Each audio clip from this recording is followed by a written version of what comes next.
Right. Good afternoon, everyone. Hope everyone doing good.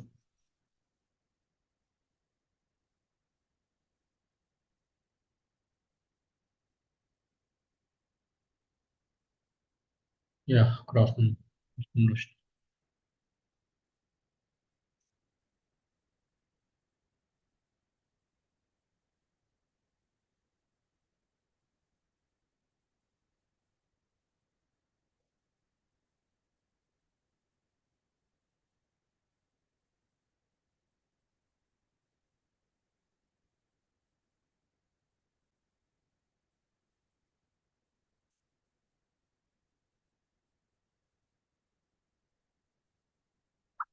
Right. Good afternoon. Good afternoon.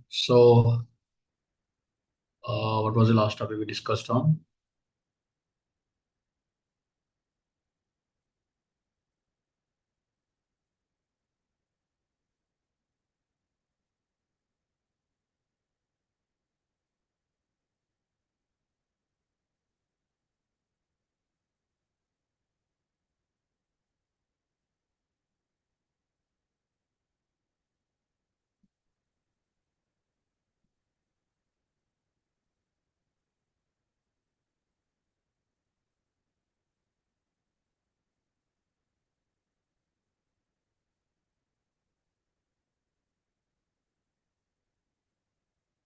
So we discussed about the firewalls, right? Last session.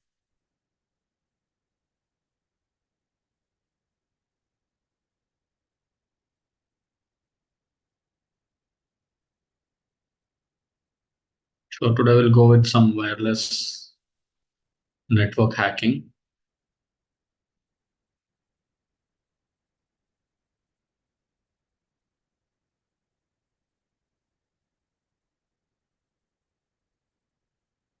Right. So uh, we'll see about Wi-Fi scenarios, how this Wi-Fi works, and how these Wi-Fi things will hackable, how the things are hackable here. Okay. And before that, we'll see what is this wireless network, what are the standards we have, what are the securities they use, and how the authentications happen. Accordingly, we'll go. Okay. So first, what is wireless network in general? Any idea? So network technology is heading towards a new era of technologies uh, through wireless things. I can say we are using Wi-Fi. In future, you can see the Li-Fi also, which is light fidelity scenario. Right. So through this electrical light, you can through that light rays you can receive this internet. So that is going to happen in future. Somewhere they're using also. All right. So through light you can get the internet. Okay. And now we are using this wireless network. So uh, through these cable connections and wireless connectivities, we are able to communicate with other devices. Right. So by removing these physical connections or cables, where individuals can use network in new ways to make data portable, mobile, and even accessible services also. So a wireless network is an unbounded data communication system where that use radio frequency technologies to communicate with devices and obtain data too.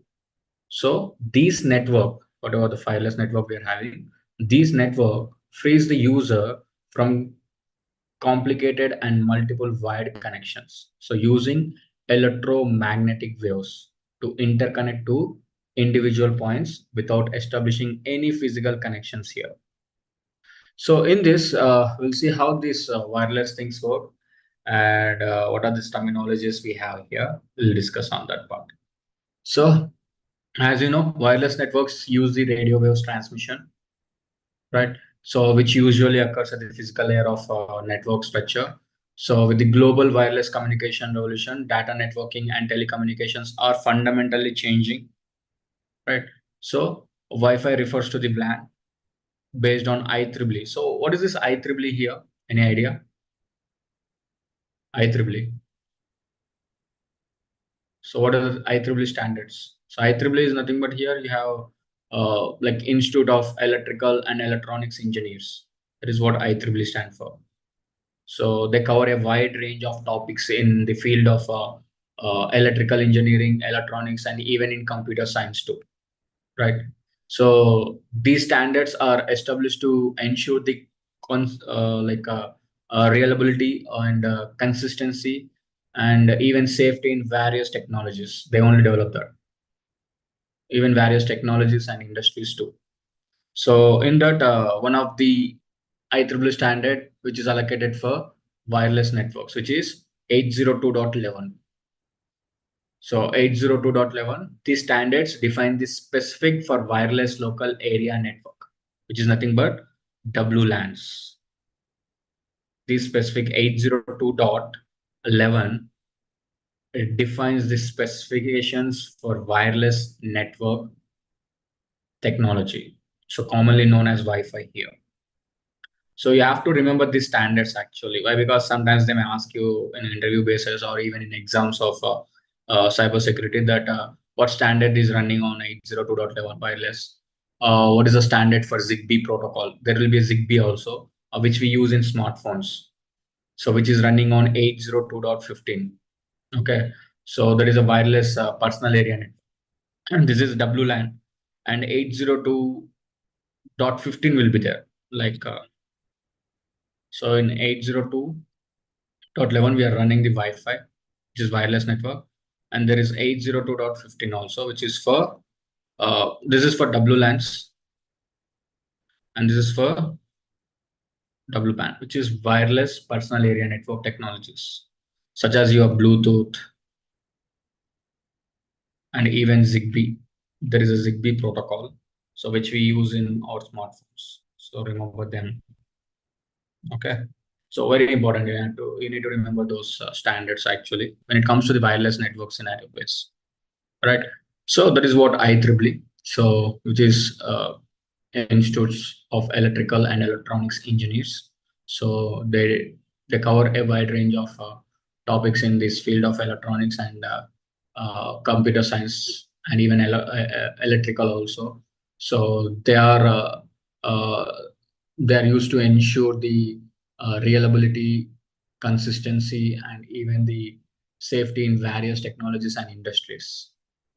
So in that, one of the industry used for WLANs, which is wireless local area networks, right? So that is what IEEE. So you have to remember the standard also. We'll see again in wireless network standards also we have different standards. Like again in wireless network standards will be there. IEEE wireless network standard is 802.11. Again, you can see there are some other standards like 802.11a, B, D, E, and G. So these are the wireless standards actually, which differentiate the frequency, modulation, speed, and range. That is what the differences you can see in these standards that we'll discuss, right? And yeah, so that is a standard for that. So, and these Wi-Fi's is widely used technologies in wireless communication across the radio channels. So Wi-Fi utilize the numerous techniques such as your infrared rays, rays will be there. You know, infrared rays, where you can operate your races through your mobile devices, like your TV remotes. They have IR rates, and DSS. Direct sequence spectrums will be there. It is one of the modulation. FHS will be there, which is frequency hopping spectrums, and OFDM will be there, which is orthogonal frequency, like division multiplexing, like that, using these techniques. So as I told you, Wi-Fi utilizes the numerous techniques here, such as this DSS, FSS, IR, or OFDM, where to establish the connection between the transmitter and the receiver. So using these modulations only, they'll receive the connection between the transmitter and the receiver. They establish the connection. So using these only, they'll go with the communication by establishing the connection with the transmitter and the receiver. And devices such as your personal computer, video game consoles, and even smartphones uses the Wi-Fi to connect a network resources such as the internet via wireless network access points, right? So the advantages and disadvantage of these Wi-Fi's is, when you go with advantage scenario, installation is very fast, easy to install. Okay. Without need for wiring through walls or ceilings, directly you can connect your Ethernet cable to a router that will establish the wireless connectivity and easily provide the connectivity in areas where it is difficult to lay cables. And the network can be accessed from anywhere within the range of that access point. Access point is nothing but here, your router, the gateway, right? So through that you can access, means within that range you can able to access the internet. And public spaces such as airports, libraries, schools, and even coffee shops, where they are offering the constant internet connections through these WLANs, which is wireless local area networks, right? So these are some advantages where you can use the internet easily connected to the access point. And disadvantages is security. Security may not meet the expectations here, because once the network got compromised, it is easy for the hackers to snip their data or to take the control of the devices or to perform any kind of network based attacks here, right? That is what happens. So security meets uh, the expectations, not meets the expectation, it will be very difficult at the time. And the bandwidth suffers as the number of devices increase in that network. Obviously the bandwidth will be, means the speed, the constant rate of the connectivity will be bit slow, right? And Wi-Fi upgrades may require a new wireless cards or access points. If you want to upgrade or if you want to use multiple access points, definitely it requires the cards or access points here. And some electronic equipment can interfere with the Wi-Fi networks. So these are some disadvantages where you can face in these wireless networks, right? So major concern is security only. All right. And we'll see what are the securities we need to implement, and how the attacks will happen, how they take the control of the devices or networks. We'll see that. And here you can see we have different types of networks. So you have extension to a wide network, you have multiple access points network, you have LAN to LAN wireless network, you have 3G or 4G hotspot networks. So it comes to the extension to a wide network. So where a user can extend a wide network by placing access points between a wide network and wireless devices, right? And a wireless network can also be created using an access point here. So the access point may be a software or it may be a hardware. Okay, so software in the sense, it can connect it to a wide network and they can run on a computer equipped with wireless network interface called NICs. You know NICs, right? This is my NIC, which is a wireless local area network.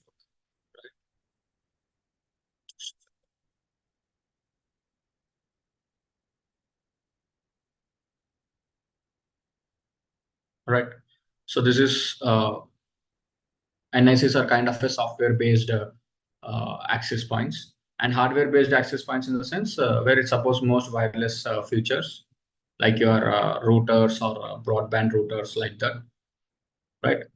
And when it comes to the multiple, sorry.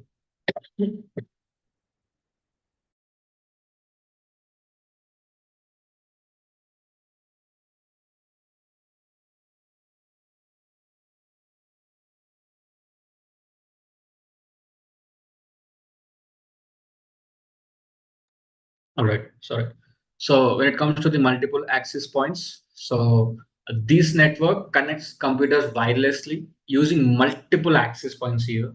So if a single access point cannot cover an area, multiple access points or extension points can be established. You can use a multiple access points and set the network if one network can't handle them, right? And the wireless area of each access point must overlap its neighbor area. So then only you can able to communicate with that.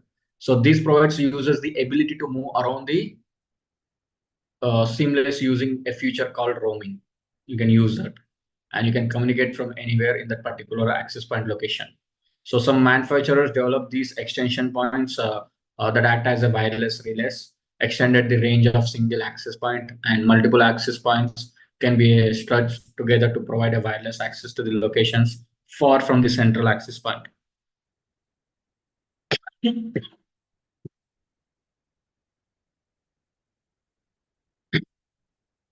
That is what you can see in multiple. So simply extending the access point where to provide a wide range of network. And when it comes to the LAN to LAN, so where access point provides a wireless connectivity to the local computers, and local computers on different networks can be interconnected. So all hardware access points have the capability to interconnect with other hardware access point. And interconnecting the LANs over the wireless connections is complex task here. So we can implement the LAN and another LAN where to communicate, interlink to each other and communicate with that particular network. That is what you can see in LAN to LAN wireless networks. And when it comes to the 3G and 4G, you know that hotspot scenarios. So it is a type of wireless network again, which provides the Wi-Fi access to the Wi-Fi enabled devices, including your like your iPads, notebooks, uh, and some other devices, whatever, the printers, all these things, and many more, which are enabled with the Wi-Fi services. You can use them using this wireless network. That is what the 3G or 4G hotspot is. Right? It's a kind of personal area network scenario. It provides a small range of network where the Wi-Fi enabled devices can connect to these wireless networks and communicate with each other. Right? That is what 3G and 4G scenario. So these are the different types of wireless networks we have. And the wireless terminologies we have. So some of the terminologies like GSM, which is nothing but the a global system for mobile communication. So it is a universal system used for the mobile transportation for wireless networks worldwide. That is what GSMs, LTE, now we are using LTE bases, which are a mobile based systems here. Okay. And bandwidth. So what is the meaning of bandwidth? So it describes the amount of information that may be broadcast over a connection. So usually bandwidth refers to the data transfer rate and is measured in bits, means amount of data per second, how much amount of data per second it is transferring, what is the data transfer rate it is maintaining. These things we called as a bandwidth. Remember the terminologies, whatever the terminologies we are using in this, so try to remember those terminologies here, right? And when it comes to the access point, so access point is used to connect the wireless devices to a wireless or wide network. So it allows these wireless communication devices to connect to a wireless network through wireless standards, such as your Bluetooth and Wi-Fi. Okay. And it serves as a switch or hub between the wired LAN or wireless network. Like example, take your router. It's an access point. Okay. So I can connect to this access point using this SSID. So I can see service set identifier. So this is what the name for that access point, ER segment. So I can connect through this and I can access the network. And next we have BSSID, which is nothing but the basic service set identifier. It is the MAC address of your access point. So there is an access point, which is nothing but your router. That router's MAC address is called BSSID. So it is a media access control address of access point or a base station that has set up a basic service set. So generally users are unaware of these BSS to which they belongs to actually. So when a user moves a device, the basic service set used by the device could change because of variation in the range covered by the access point. So, but this change may not affect the connectivity of the wireless devices. That is what the BSS ID. And ISM is nothing but here industrial, scientific, and medical band. We call this industrial, scientific, and medical band. So this band is a set of frequencies used by the international industries, scientific, and medical communities. Okay, that is what the ISM. They use these frequency ranges.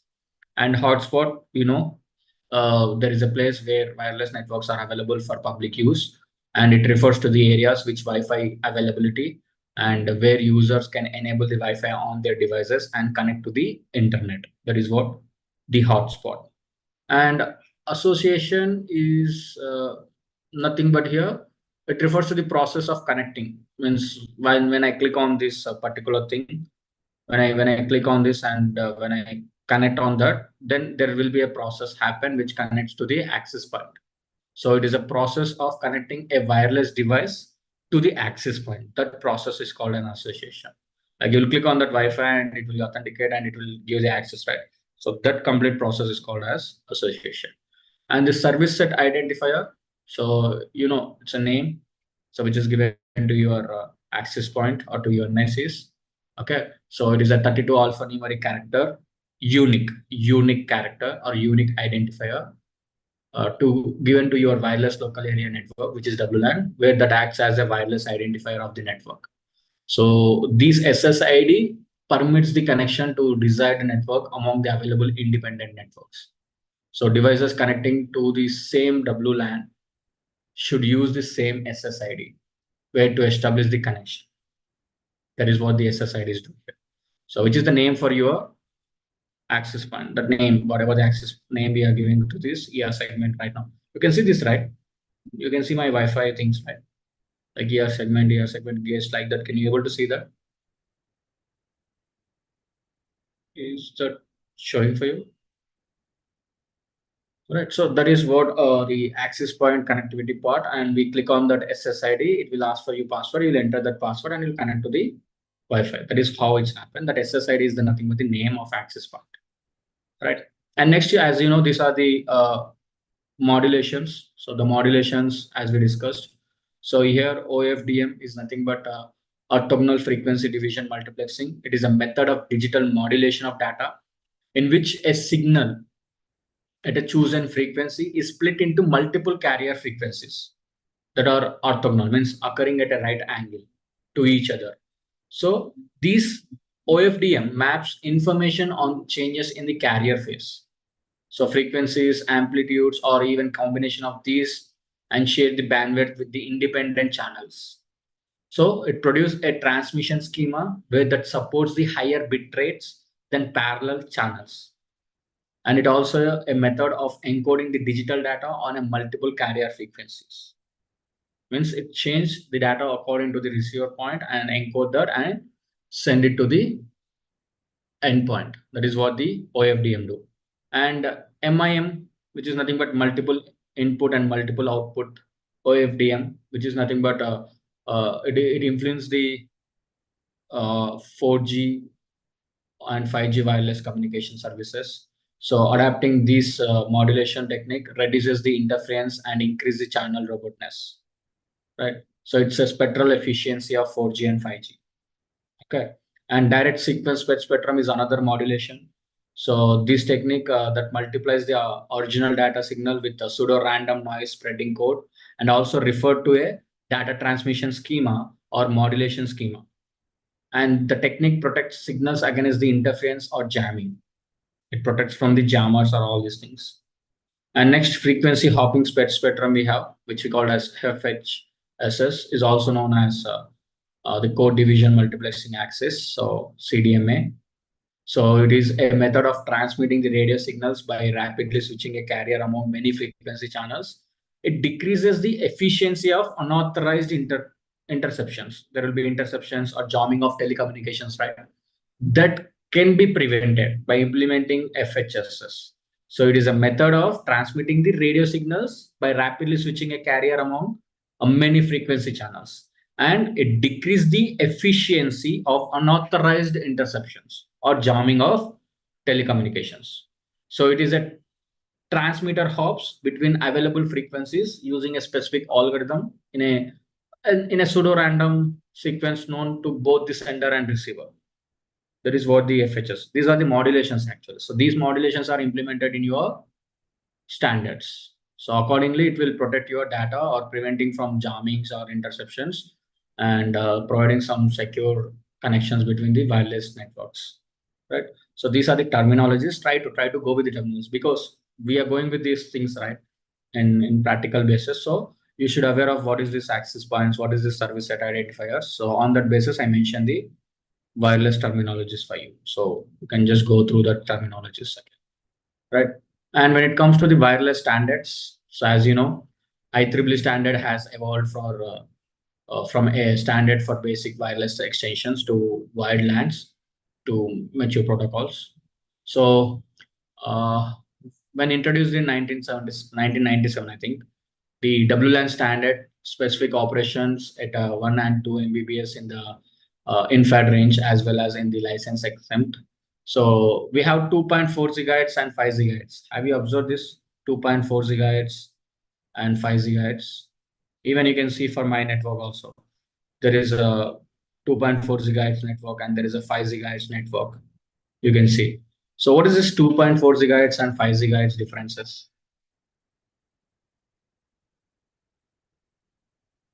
Any idea? Anyone? Have you observed that before? Even you can check in your network also.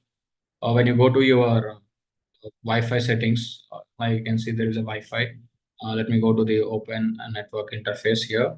And if you see the properties or your status, and come down, here you can see what is exactly the protocol, which is Wi-Fi. It's 5 and it is 802.11 AC. It's supposed the AC and the network band is 5 gigahertz.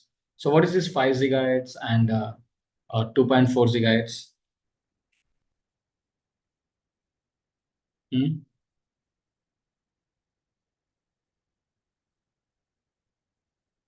Frequency? That's it. They are frequencies only. But what's the difference of the frequencies?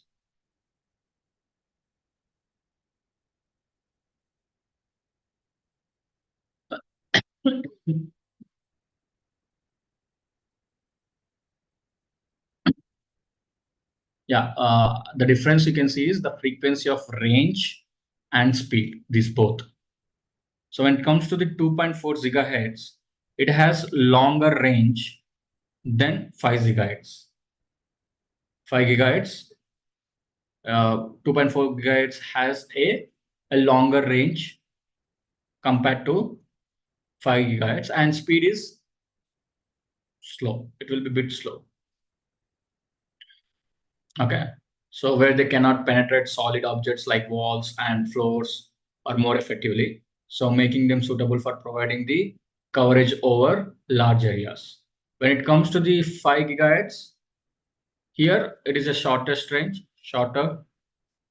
range, and maybe more Pondo passing through these opticals also, and it is somewhat faster compared to 2.4 gigahertz. So data transfer rates is in 5 gigahertz. The frequency band generally provides higher data rate compared to 2.4 gigahertz. This is due to the ability and availability of wider channels and less interference, allowing for faster transmission speed. When it comes to the 2.4 gigahertz, the frequency band may have slow data rate due to narrow channels and increased likelihood to interference, right? And most modern Wi-Fi routers supports the both 2.4 gigahertz and 5 gigahertz. So, however, older devices only support this 2.4 gigahertz only. So 5 gigahertz may offer better performance for newer devices capable of utilizing the higher frequencies and wider channels. So while both frequencies have their advantages and disadvantages, choosing between them depends on the factors that depends on the requirement of wireless networks to your infrastructures. So the environment in which it operates and capabilities of the device being used, accordingly you can deploy that. So you can see mine is to 5 gigahertz where it supports for the shorter range and faster in data transfer rates. That is what you can see. So the differences is frequency, interference, range, data of transfers, and compatibilities. These are the differences in these two. Got it? Is that clear, everyone? So here, these wireless standards also differentiate the same. So the difference is what frequency they are and the modulation it supports, the speed it has, and the range. Range in the sense the meters. Got it? So that is what the differences you can see in these standards. Right. So as I mentioned, Bluetooth is running on a standard called 802.15. And in the dot one is for Bluetooth and dot four is for a Zigbee. And you can see the range, it's from 1 to 100 meters. It is from 10 meters to 240 meters it supports. Got it? Is that clear, everyone? So that is what the differences you can see in these terminologies. Sorry, in these standards here. And next it comes to the authentication. So what is this authentications here? These are the authentication modes. So we have three authentication modes here. One is open system authentication.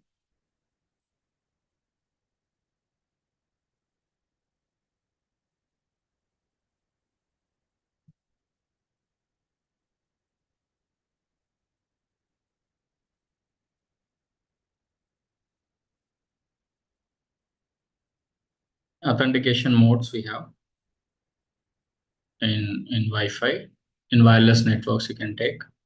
So what is Wi-Fi full form? The abbreviation, what is the Wi-Fi abbreviations here? Anyone? What is the meaning of Wi-Fi?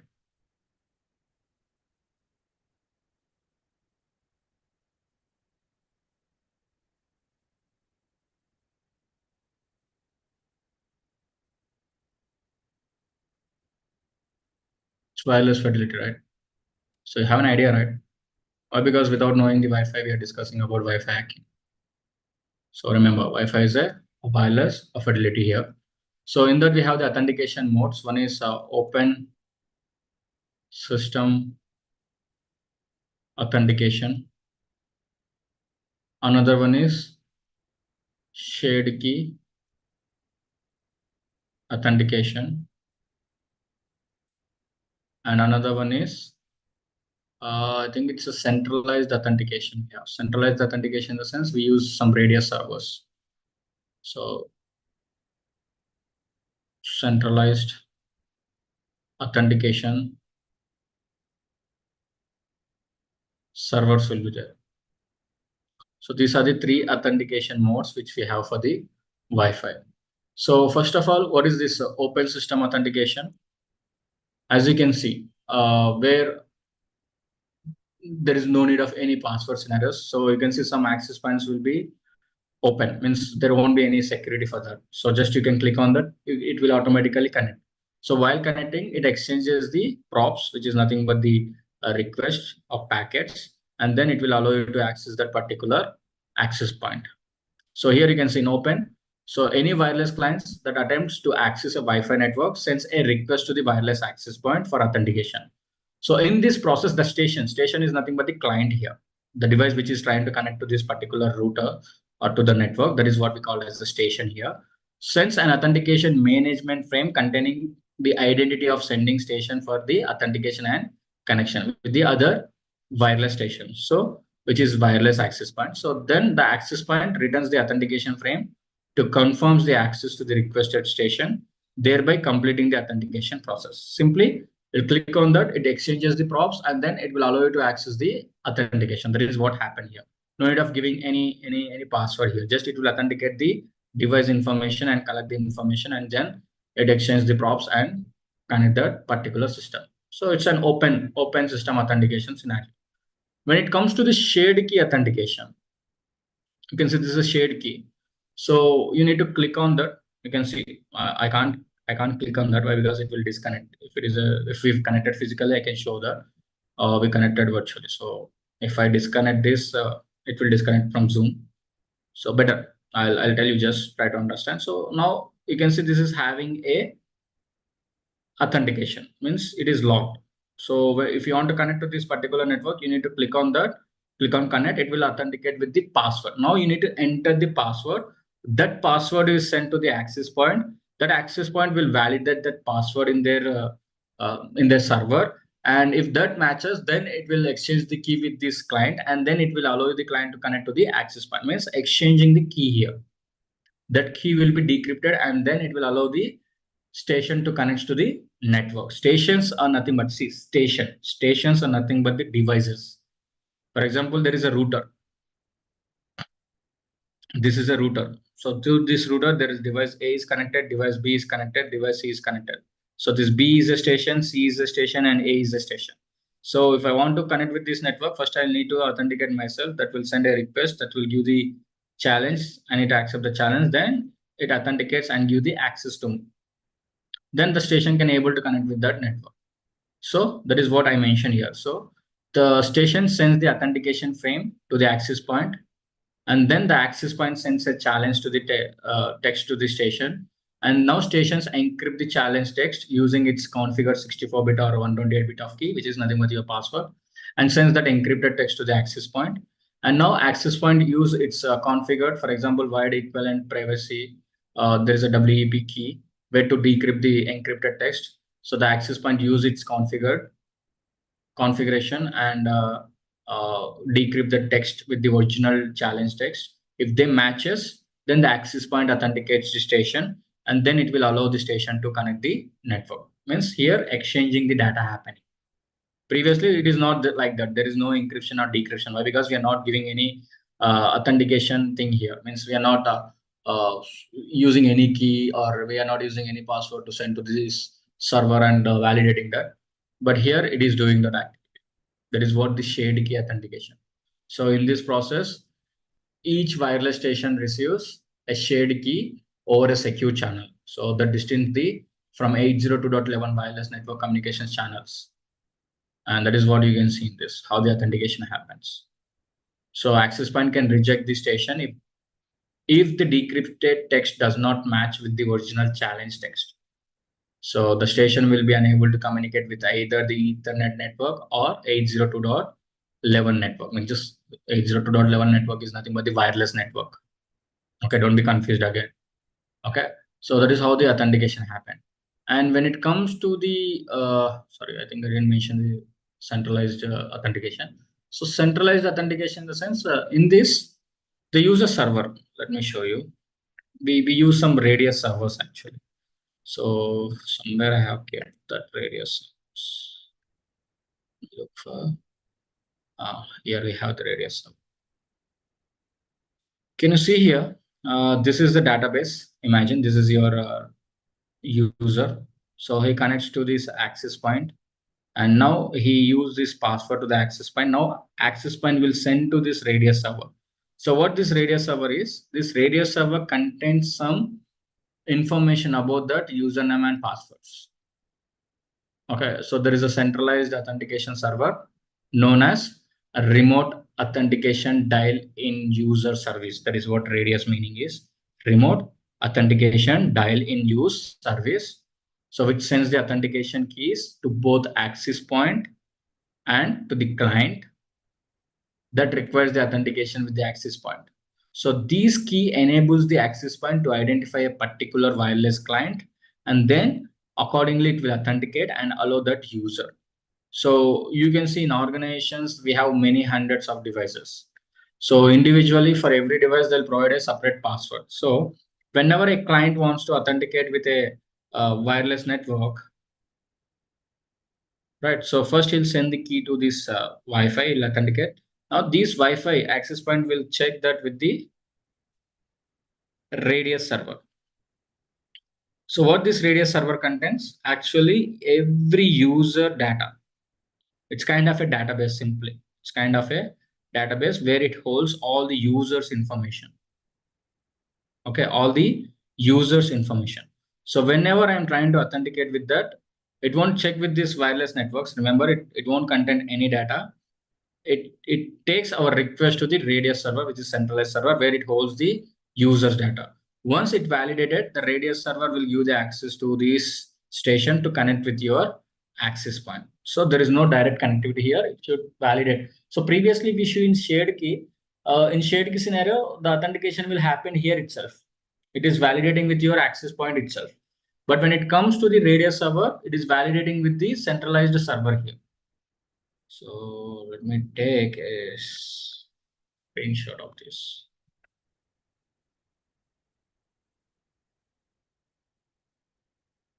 It will be better for you to understand.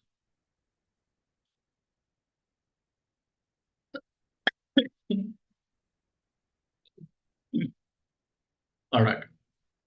Now you can see. So there is a client. He requests for the connection to the access point, and access point sends a challenge. Now the client will respond with the identity, which is nothing but the password. So that will taken to the radius server by your access point.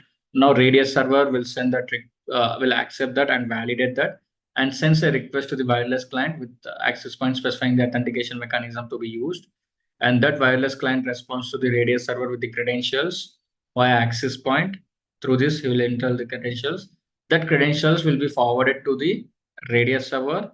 It will validate the credentials in their server. Once it validated or exchanged the key, that the radius server will give the access to the person. Means he's not directly. So there is an access point that validates with this server. Why? In the sense, the access point can't handle these many users' data. So maybe the storage process will be there.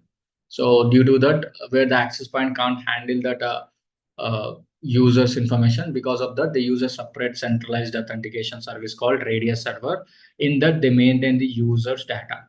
So whenever the client wants to connect to this access point, they need to validate to this centralized server and get the connection to the station. That is how the things work, right? So in this Wi-Fi authentication process, centralized authentication server known as a radius server sends the authentication keys to both the access point and the client that attempt to authenticate with the access point. So this key enables the access point to identify a particular wireless client. So as usual, in your home networks, there won't be there will be only a few devices will connect, right? So we don't have that many devices. So it is easy for us where to authenticate with the pre-shared key. This is your access point. So just you'll send the username and password. That username password will be validated with the access point itself, means in your router itself, and then it will allow you to access the network. But in organizational level, there is a huge amount of users you can see in there. So where the access point can't handle that. So for that, they use an external server. That is what the radius server they use. So if they want to validate, means this client wants to validate, then you need to send a key. That key will be forwarded by to the radius server, and radius server will ask the client to authenticate himself with his credentials. You need to authenticate that with the credentials, then it will allow you to access the network. Means they use a separate server to authenticate here. That is what centralized authentication servers we call. So you can go through this radius servers if possible. So there will be a radius servers, right? So where you can see your laptop, WAP, wireless access point, send that request to the radius server, it checks in user database and accounting database. Then you can see here, username, user ID, password we have given, authentication request was sent, compare that with the user database, authentication acknowledgement done, records in accounting database, check that, and then approve to the laptop to access the access point. Here, there is not directly validating with the access point. We are validating with the network radius server, which we call as a centralized server here. That handles the user database and accounting database. So once it validated with that, then only it will allow the laptop to access the wireless access point. Got it? So that is how the centralized authentication happens here.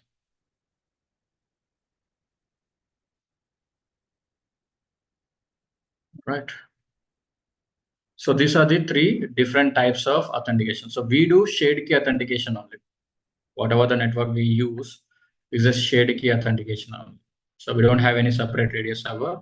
So already the password will be in gateway itself, means in your access point itself. Just authenticate with the challenge, and encryption key will be given, and it decrypts the text by validating with the text what it is holding in their router, and it will allow us to access the network. So that is how the things work. So these are the three authentication modes we have in the Wi-Fi. Is that clear? Is that clear, everyone? All right.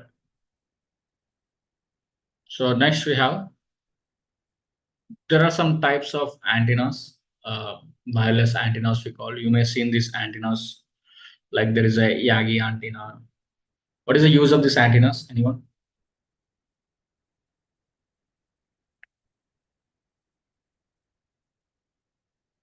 There will be a parabolic antennas, or there is a omnidirectional antennas.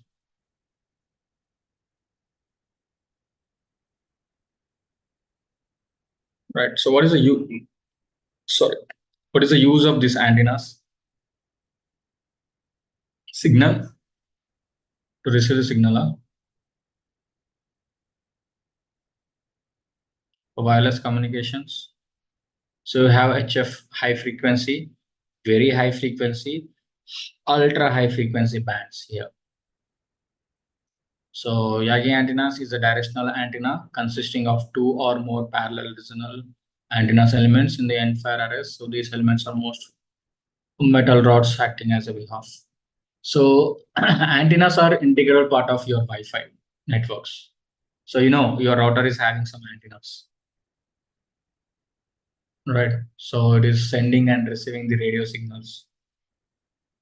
Okay, so antennas are integral part of your Wi-Fi networks. So in addition to send and receive the signals, the radio signals, so they convert the electrical impulses into the radio signals and vice versa, converting to the electrical to the radio, radio to electrical. So in this, you have different types of wireless antennas like directional antenna. So it can broadcast and receive the radio waves from a single direction. So in order to improve the transmission and reception, the directional antennas design allows it to work efficiently in only one, in only few directions. Only in particular direction it can receive the data, not 360. So this allows the user in reducing the interferences. So only one way it can receive the signal here. So use it to broadcast and obtain radio waves from a single direction. That is what the directional antenna. And we have omnidirectional. Just now I have shown you the omnidirectional scenario. So where it will be, this is omnidirectional, where you can see in airports there will be a radar which will rotate 360 degrees continuously and collect the signals. So it radiate the electromagnetic energy in all directions. When you see in directional antenna, it is only from single direction it receives. But here, omni antenna, it will collect the electromagnetic energy in all directions, and it provides a 360-degree horizontal radiation patterns.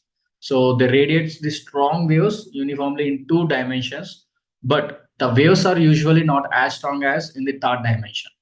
So these antennas are efficient in areas where wireless stations use the time division multiple access technologies. So it is used in radio stations. Most of the means example, if you want to know where they use in the sense, radio stations they use. So these antennas are effectively for radio signal transmission because the receiver may not be stationary here. So a radio can receive a single regardless means like signal regardless of its location. From wherever it want, it can receive that by rotating that direction here. So that is what omnidirectional. And parabolic antennas uses in the same principle as satellite dish. You can see the satellite dishes, right? So there will be a satellite dish.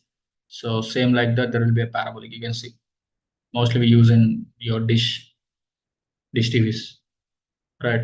So, but it does not have a solid dish here. So it consists a semi dish in the form of a grid consisting of aluminum wires.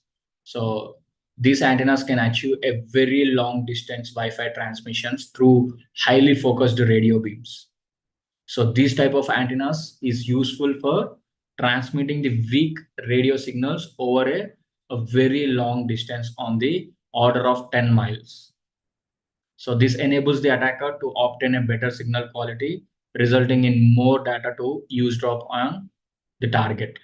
So more bandwidth to abuse and high power output, which is essential in the layer one denial of service and man-in-the-middle attacks they can perform. So the design of these antennas saves the weight and space, and it can receive the Wi-Fi signals that are either in horizontal or vertical polarized. It may be anything. Okay. So that is what the parabolic things. So mostly they use this popular parabolic grid antennas only. And next what we have, Yagi antenna. So it is a unidirectional antenna where commonly used in communications at a frequency band of 10 megahertz to very high frequency and ultra high frequency services. So these antennas has a high gain and low signal to noise, SNR ratio we call for radio signals. So it is not only has a unidirectional radiation and response pattern, but also concentrates the radiation and responses also. So it consists of the reflectors, dipoles, and many directors. So these antenna develops an end fire radiation patterns. Right. So that is what the Aggie antennas do here. And dipole antennas, same, a unidirectional scenario. So it is a straight electrical conductor measuring the half a wavelength from end to end, and it connected to a centralized of radio frequencies feed line. Okay, and it is in hierarchical balance antenna also. So this kind of antennas feeds a balanced parallel wire radio frequency transmission lines. And we have the reflector antennas too, where they are used to concentrate the electromagnetic energy that is radiated or received at any focal point. So these reflectors are generally parabolic, and if the surface of the parabolic antenna is within a tolerance limit, it can be used as a primary mirror for all frequencies. So this can prevent the interference while communicating with the other satellites. So a large antenna reflectors in terms of wavelength multiplies the result in the higher gain. So reflector antennas reflects the radio signals and has a high manufacturing cost also. Right. So that is what the reflector antennas do. So here we have some different types of antennas, right? And we have, yeah, like walkie-talkie basis. And we have types of wireless encryption here. So we'll discuss that in based on these things. So we have different types of wireless encryptions. If I ask you what type of wireless encryption you guys are using, any idea? What type of wireless encryption you guys are using? Any idea? No? So you can check that. Just you can go to your network as I shown you right now. So you can see the properties. When you click and scroll down, what type of security type you are using. It's WPA2. It's version 2, WPA and personal, not enterprise. Personal in the sense home-based networks. Enterprise is organizational level. So we are using WPA. So what is this WPA, WPA1, WPA2, WPA3 now we are using. Actually now the latest routers we got with the WPA3. And in before this we use WEP, WPS. So what are they? So those are the encryptions actually, wireless encryptions. So first we'll see the WEP scenario. So you can see WEP was the wide equivalent privacy encryption. This was the first the encryption type we use for the Wi-Fi's. So it is a security protocol defined by the 802.11b standard. Okay. So it was an early attempt to protect the wireless networks for security breaches. But as technology improved, it is a more evident that information encrypted with the WEP is vulnerable to attack. So that is why it is easy to perform any kind of attack on this base. Why? Because the size of your initialization vector or the size of your CRC is less compared to the WPA and WPA2. So this is the wide equivalent privacy encryption standard. So it is component of IEEE 802.11 WLAN standard. So its primary purpose is to ensure the data confidentiality on wireless networks at a level of equivalent to that of wired LANs. So which can use the physical security to stop unauthorized access to the networks. For example, what if there is no authentication here? What if there is no authentication? When I click on that, it connects. What happens there? Anyone can access your network, right? If there is no authentication in the sense, anyone can access that. But there is an authentication. And if that authentication is vulnerable for any unauthorized attacks, is that tolerable? Is that tolerable there? There is an authentication, but that authentication is not providing a strong security. It means easily they can perform the brute force, or easily they can tamper the data, or easily they can snip the data and they can change the password. So is that tolerable? No, right? So the same thing we have for the WEP. So where users or attackers can access this network without physically connecting to the LAN. So WEP utilizes an encryption mechanism at the data link layer for minimizing the unauthorized access to the WLANs. So this is accomplished by the encryption data with the symmetric RC4 cipher they use. It is a kind of encryption algorithm, RC4 is. So which is a cryptographic mechanism used to defend against the threats. So the role of these WEP is it prevents or protect against the eavesdropping on wireless communications. Means it protects the wireless communications where they can't eavesdrop the network. And it attempts to prevent the unauthorized access to the wireless networks. Why? Because they need to authenticate with their username and passwords. And it depends on a secret key shared by a mobile station and an access point. So this key encrypts the packets before transmission. So performing an integrity check ensures that the packets are not altered during the transmission. And even it provides the encryption data between the network clients. Okay, that is what WEP plays. But actually, there are some more threats you can see in WEP. Like what is the flaws you can see is pre-shared keys are set at once at installation and relies unchanged. Means easily once they got the access to that, next time also will be the same key they can use to enter into that particular network. So it is easy to recover the number of plain text message encrypted with the same key. So every time they are encrypting the data with the same key. So once I got the key, easily I can decrypt the data and I can see the text. And as the PSK, which is pre-shared key, is rarely changed, so the same key is used repeatedly in this WEP. So they use same key repeatedly. So you can see it has a significant vulnerabilities and design flaws and can therefore easily crackable because they use the same key repeatedly. So attacker monitors the traffic and finds the different ways to work with the plain text message. So with knowledge of the ciphertext and plain text, the attacker can compute the key here. And even attacker analyzes the traffic from passive data captured or cracked WEP keys with the help of keys like WEP crackers. Nowadays also, if you guys are using WEP, they are easy to crack. There are many tools you can find it online where WEP cracker or AirSnort like that. We can use those tools and we can get the password. We can crack that password. So key scheduling algorithms are vulnerable there. Because of that only we can crack them. So key scheduling algorithms will be there. Those are vulnerable for attack. So because of that only it is not providing a strong security. So we can't go with WEP. So later they upgraded this WEP to WPA, which is nothing but Wi-Fi protected access here. Okay. So it is a security protocol defined by the 802.11i standard. You see WEP is 802.11b standard, but when it comes to WPA, it's 11i standard. So where it use the TKIP, which is nothing but temporary key integrity protocol.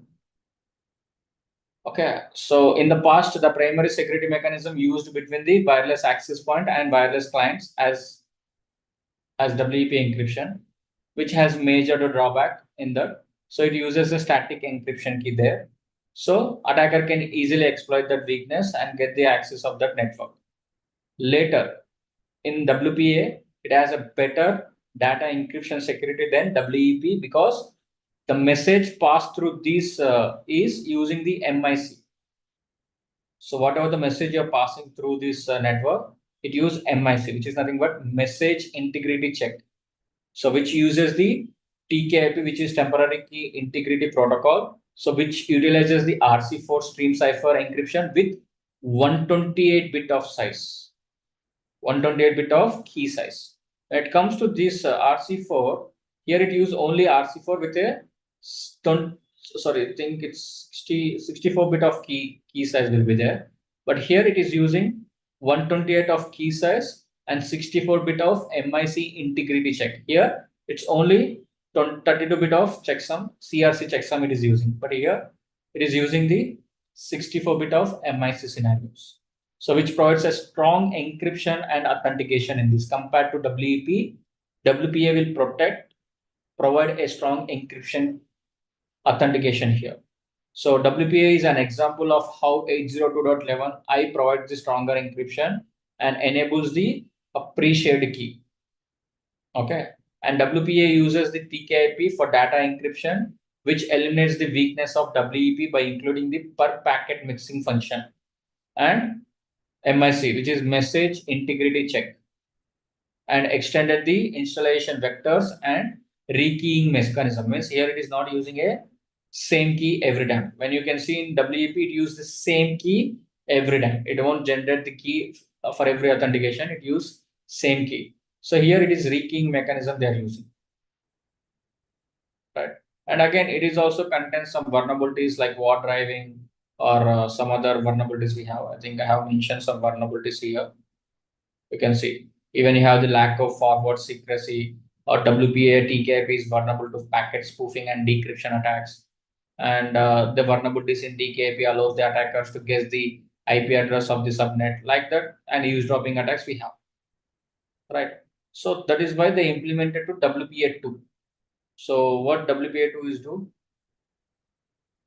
So WPA, which is a more secure than WPA2 is more secure than WPA one version. So it is an upgraded to the WPA. WPA2 is an upgraded of WPA. WPA2 is upgraded of WPA, and it includes the mandatory support for counter mode with the Cipher block chaining message authentication code protocol, which is CCM we call. Okay, and again it replaces in 2016. So WPA2 replaced WPA in 2016, and it is compatible with 802.11i standard and supports many security features than WPA. And WPA2 introduces the use of National Institute of Standards and Technology, NIST. Okay, and it used the AES based encryption mode, which is Advanced Encryption Standard Algorithms. It uses AES encryption algorithm, so which is a strong wireless encryption algorithm, and the counter mode cipher blockchaining message authentication code protocol is implemented along with these AES. So it provides a stronger data protection and network access control than WPA, and it gives a high level of security to Wi-Fi connections so that only authorized user can access the network. Only authorized person can access the network. That is what WPA2 do. Okay. And here we have two modes of operation. One is WPA2 personal. You can see I'm using the WPA2 personal only. It is based on that particular network. I'm using WPA2 personal. So it uses the passwords in advance, so called as pre-shared key in this particular WPA2 personal. And to protect the unauthorized network access, they use pre-shared key authentications. And each wireless device uses the same 256-bit of key generated from a password to authenticate with the access point. And in the PSK mode, which is nothing but the pre-shared key mode, each wireless network device encrypts the network traffic using 128-bit key size, and it will completely, the password is from 8 to 63 characters. Minimum 8 characters should be there for password. You know that the password of your Wi-Fi should be minimum 8 characters should be there. Up to 63 ASCII characters it generates, right? So the router uses the combination of password, network SSID, and TKIP to generate a unique encryption key for each wireless client. So these encryption keys change continually. It won't be the same, right? And when it comes to the WPA2, it is a centralized based authentication. You know the difference, right? Shared key authentication and centralized key authentication. Just now we discussed types of authentication modes. So in that we have seen the shared key, which will give the password with the access point, it connects and that. And when it comes to the enterprise base, the organization level, they use the EAP or radius for centralized clients authentication. So use multiple authentication methods such as token code, Kerberos, or even certificates here. So WPA Enterprise assigns a unique ciphered key to every system. Every system will be there and hides it from the user in order to provide additional security and to prevent the sharing of keys. So users are allocated login credentials by the centralized server, so which they must present when they're connecting to the network. So Radius server will provide the authentication. You need to check with that, and then you need to validate with your access point. Then only it will allow you. So it's kind of a centralized authentication. Simple. The difference is here the pre-shared key authentication. Here centralized authentication mode they use. Okay. So yeah, come back to WPA. WPA2 is more secure now. And what attacks you can see in this in the sense dictionary attack means we did for FTP brute force and SSH brute. Do you remember that we generated a word list and we tried on that? If that matches, it will allow the access. Do you remember that FTP and SSH? So no, we use a dictionary, a word list, and use that word list on the target, and if that matches, it allows. So same here also, we have that dictionary based attack here. You can see dictionary attacks we have, or man in the middle attack or DOS attacks you can perform. Okay, so it has a crack vulnerability which makes the WPA2 vulnerable to packet sniffing and connection hijacking or malware injection and decryption attacks. We have them. So compared to WPA and WEP, it is bit secure. So to perform the attack on WPA2, we need to go with this air crack NG scenarios. Means we need to create a word list. Again, it's a guessable scenario only. See, it's not an easy to hack a Wi-Fi here. Remember, it's not an easy thing to hack a Wi-Fi unless if your passwords are guessable and if you are using a weak passwords, it is easy to crack that network. But if you're using a strong passwords to your Wi-Fi, apart from these phone numbers or all these things, you can be secure. So remember, password once hacking a Wi-Fi is not an easy thing. Right? It's not easy.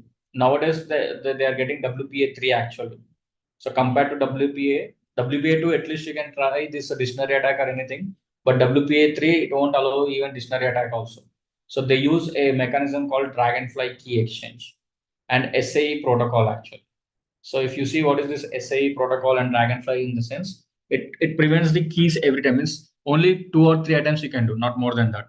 So SAE protocol, so which is nothing but a simulation authentications of equals is a password based authentication and password authenticated key agreement between the client and the station here.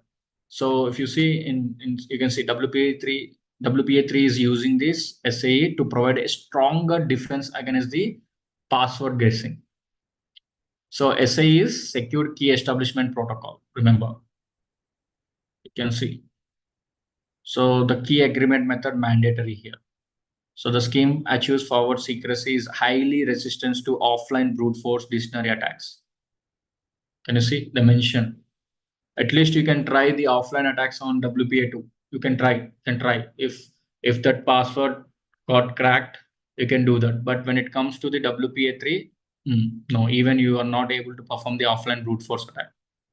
So nowadays, what kind of attacks you can see in these is evil twin attacks.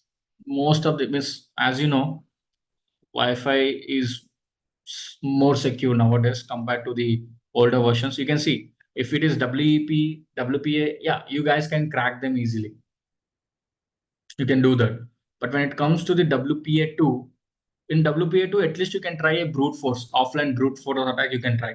Means you can create your own word list. You can guess a password according to the target, and you can list that password, and you'll get the handshake file. You need to validate that handshake file with your password file.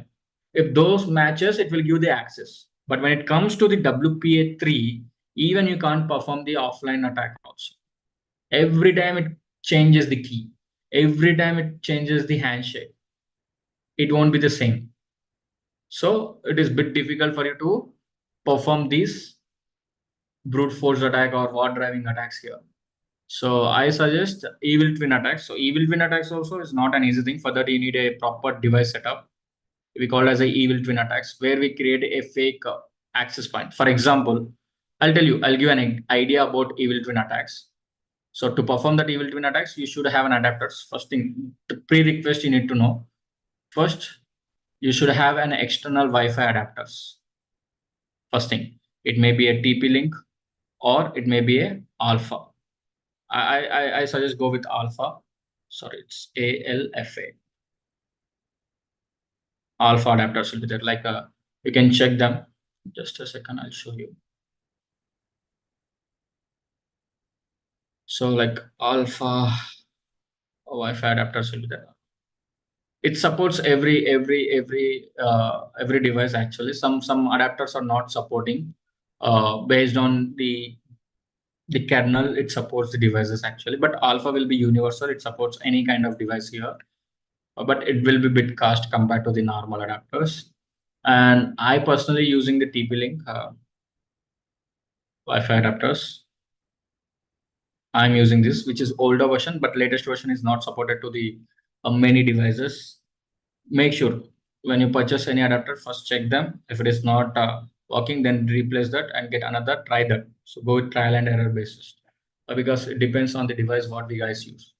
So it won't support all the devices, but Alpha will support. I suggest if possible, try to get this Alpha. I'm having this 2.4 gigahertz Alpha. I'm having this Alpha with me, and I'm having the TP-Link 2. I'm having this both, and I'm having this Wi-Fi Pineapple. I don't know how many of you are aware of this Wi-Fi Pineapple. So this is from Hack5. So it contains Evil Twin Portal by default. We brought this from US actually. We have many hardware devices.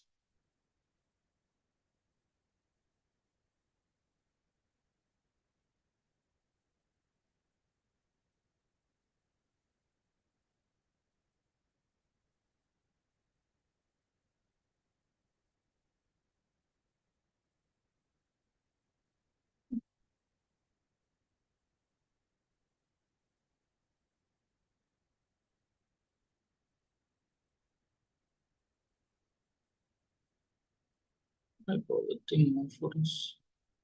I need to log in now.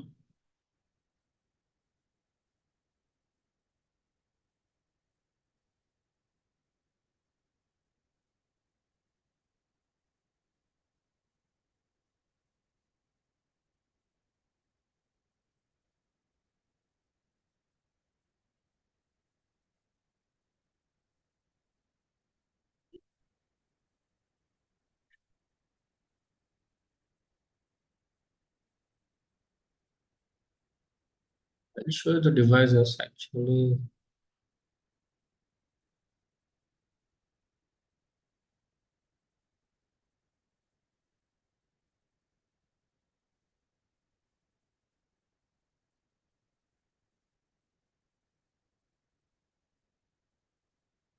Let's think somewhere I'm having. Just give me a second.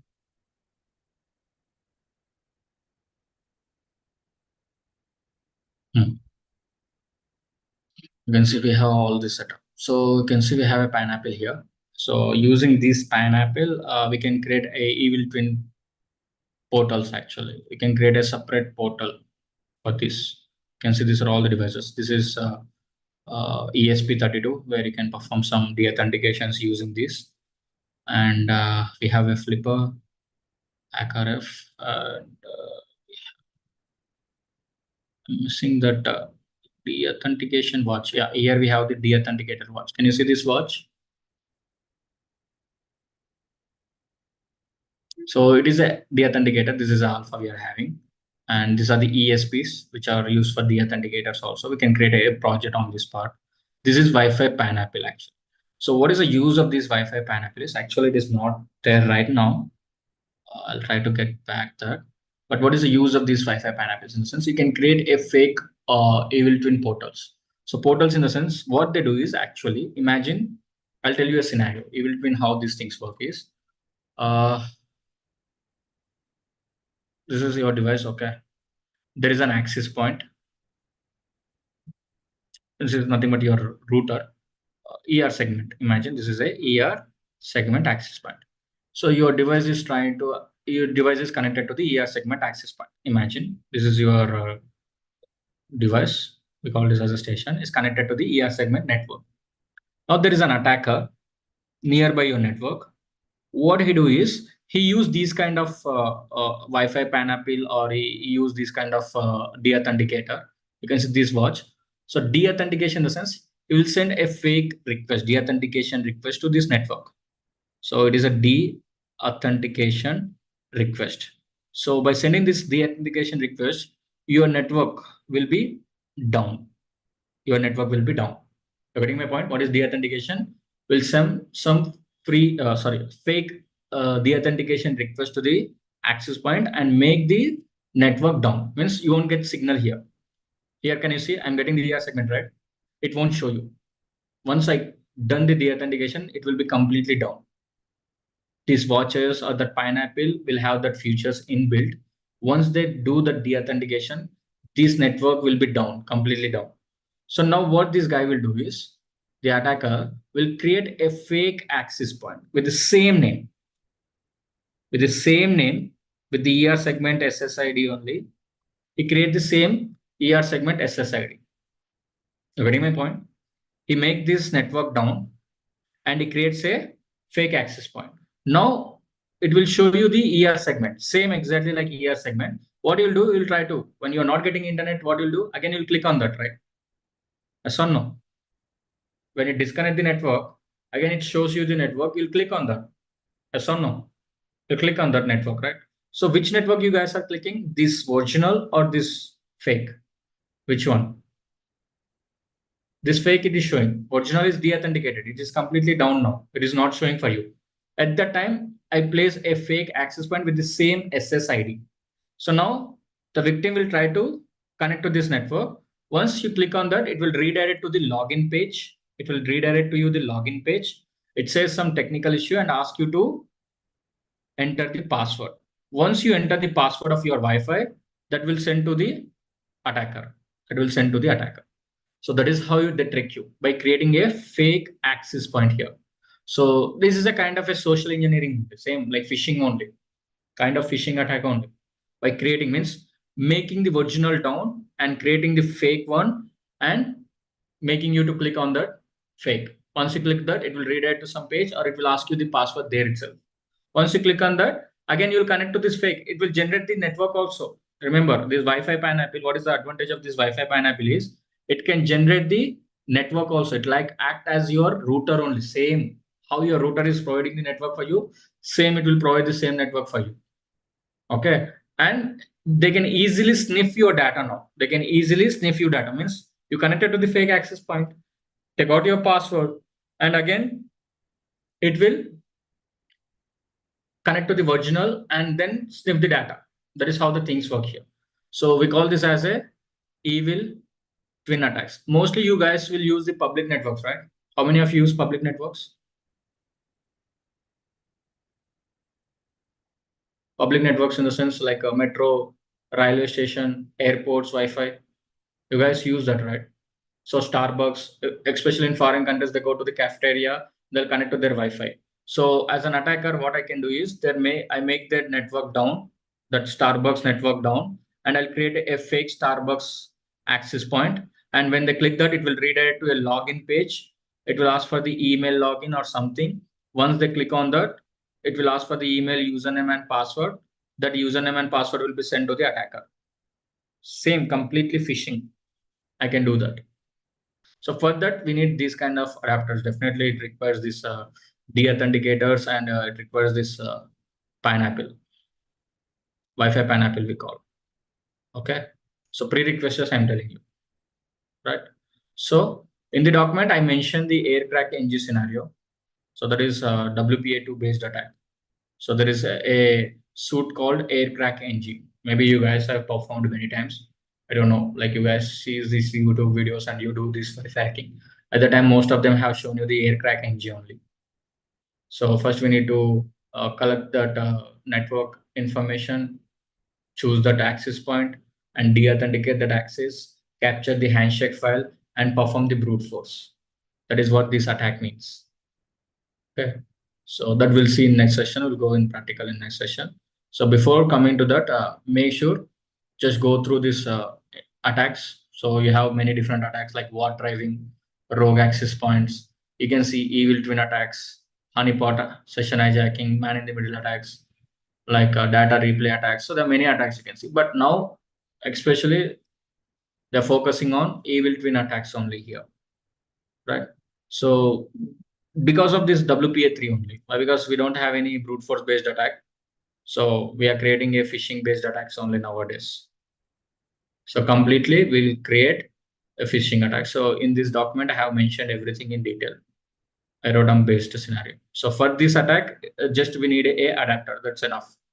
If you want to go with evil twin based attack, for that you require the uh, this pineapple things, or you need to get the alpha adapters, or you need to use a separate operating system like Wi-Fi slacks. You have to go with the things. No, they can snip the data also. They create a fake access point, make you two guys to connect to their networks, and they'll try to sniff the data. For example, you guys use the airport networks, right? So they'll de-authenticate the airport network and they'll provide a separate network for you at that point, and you guys connect to that network, and they'll start capturing all the requests what you're making in that. They can capture. So that is what this tool do. That is what the advantage of that Wi-Fi pineapple. Just to get the Wi-Fi password, no need of Wi-Fi pineapple. Just having these adapters also enough. But if you want to capture their data, if you want to capture their passwords or everything, then you need to get that Wi-Fi pineapple. Because it has a separate network. You can see there are three antennas for that. So one is providing the network, one is uh, de-authenticating the network, one is for capturing the nearby networks. That is what they do actually. So just check that Wi-Fi pineapple, and you can get it from Google also, or you can see there are many videos you have in YouTube. So I suggest just go through that. So in next session we'll go with these based attack, like this aircraft NG suit we'll use. It's a basic attack. Again, I'm telling you, it's a basic attack. We do that on the WPA2 method. Okay, and even I'll show you if you're having the Wi-Fi slacks. I think I'm not having that right.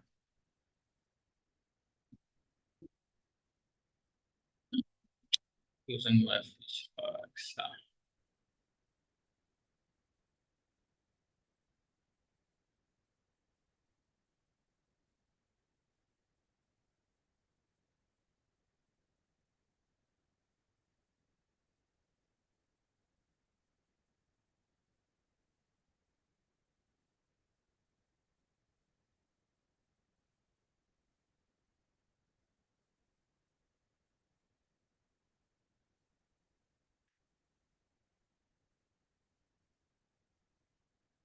I think I need to install that Wi-Fi slacks.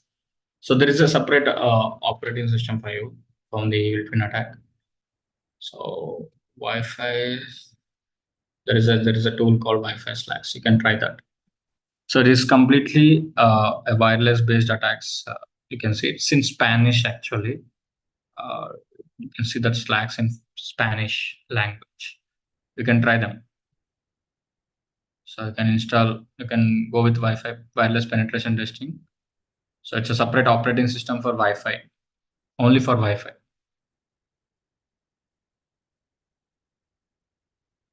You can try the tool also. Okay. So in next session, we'll go with this AirTrack NG based. So before coming to that, go with the task, everyone. So the task is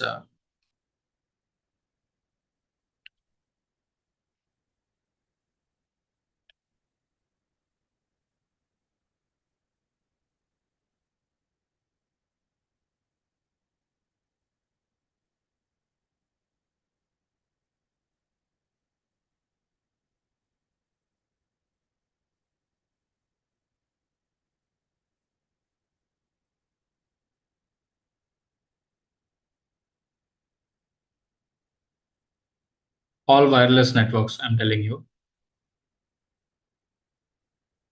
like it may be a Bluetooth, even it may be Zigbee. All these things you need to go with that, and go about wireless.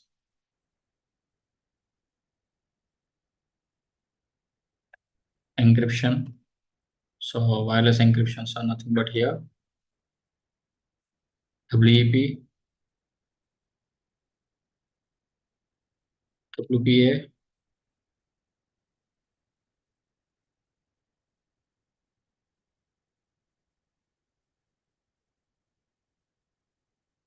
okay.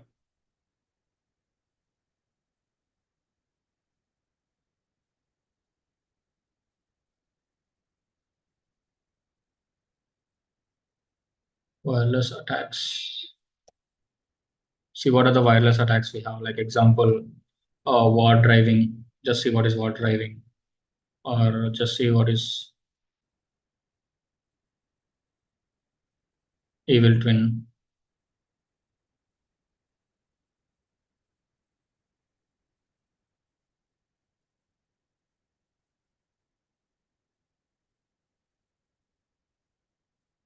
Access point like that. Just see them. Okay.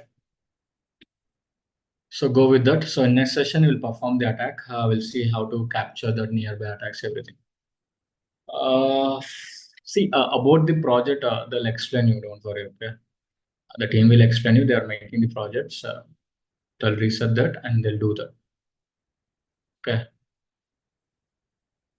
I told you they'll get back to you. They'll explain you all these things. How to do, how to choose everything. I'll inform to the team again. So they do that. So we'll have 4 to 5 sessions left. So next we have the cryptography module, and then we'll move on to the web application pen testing introduction part, and we'll see some attacks. They are working on that. They are working on that.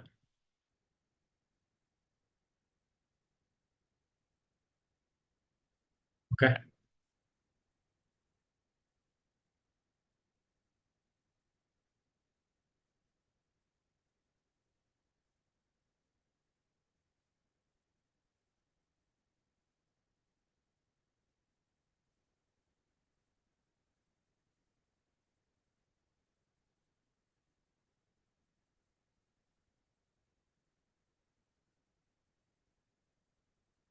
When extracting of PF sensor, see project they'll explain you. Okay, they'll explain you again.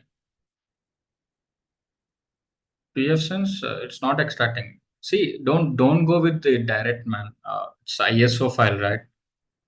So in extracting, you're getting error. What error you're getting? So if you see, this is PF sense, right? It is. This is PF sense. Right click on that. It is in zip format. Remember again. Right click on that. Click on this extracting thing. So it's already extracted for me. Here you can see the folder. Here you have the PF sense. So simply what you have to go. Have to go to this. Remove my point. Right. So just click on create a new virtual machine. Go with the typical. Click on next. Add that PF sense file. So you can see this is ISO file after extracting. Open that, go with the next. So choose in which part you want to go with that. So I'm choosing the path where I want to store that.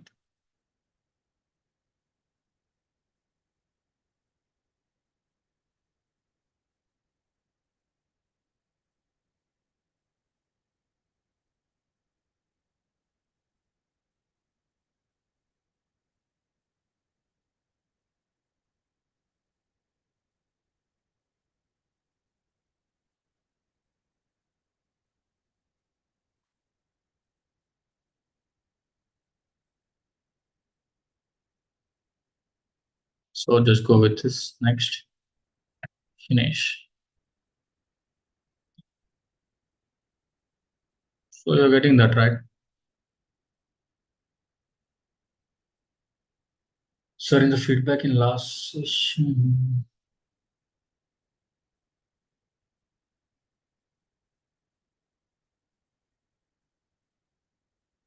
so in feedback in last session, so it was day 20.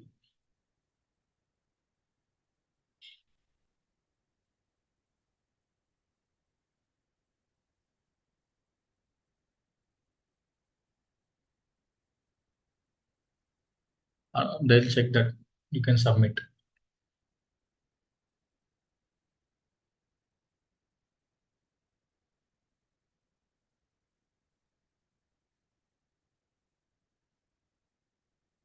I told you, right, Koteshwari, like go with WinRAR, at least download WinRAR tool, right?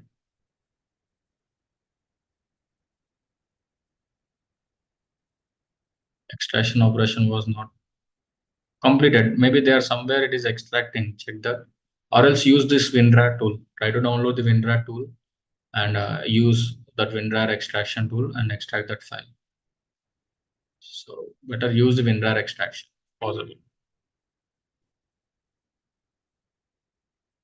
Right? Yes.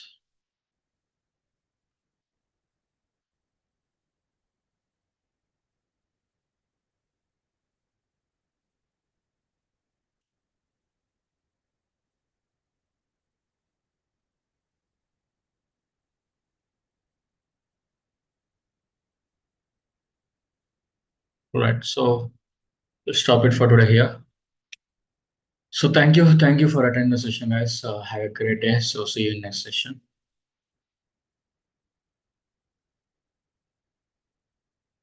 All right.